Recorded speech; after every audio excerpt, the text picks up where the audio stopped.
Hey folks, Gary here. Happy Tuesday morning to you. Man, I hope your day is starting off just fantastic. What a great day to be alive. Every day we walk with the Lord, of course, is a really good day. It really can be. Now, last Sunday, Anita Pierce spoke, which was really good. She did a fantastic job. She was a great speaker, and we really enjoyed her.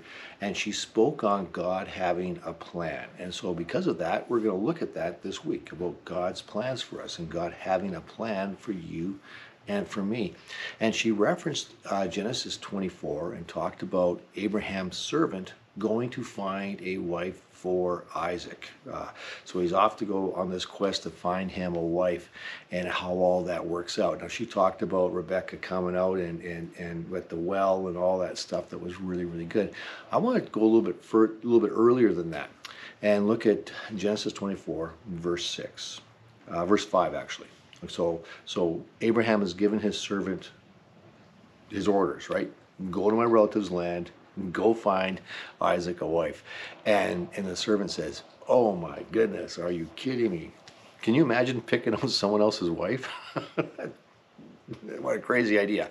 When he says, oh my goodness, okay, well, I'll go. But what if I don't find a wife for him? What if I'm unsuccessful?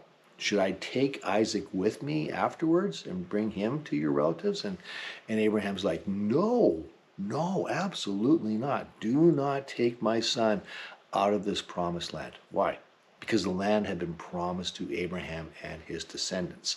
Now, Abraham doesn't have it yet, but he knows that there's a promise from God. He knows there's a plan from God for them to have that land. So we say, don't give up on God's plan.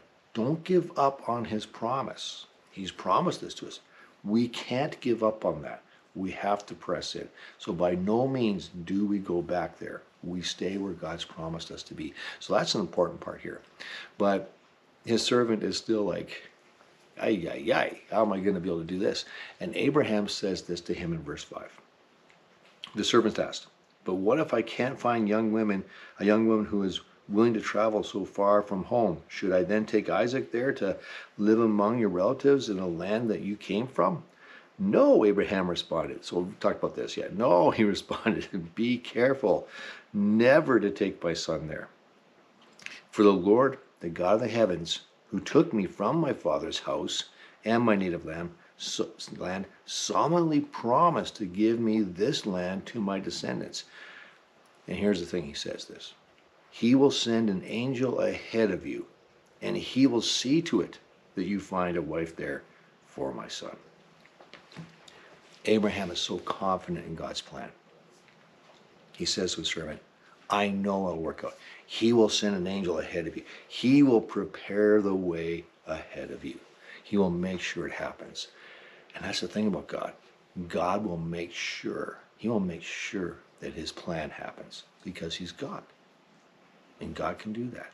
And so he will make sure. So sometimes those plans seem like they're long in coming. It's like, man, it's taking forever. But you can trust that God will make sure it happens because he is God.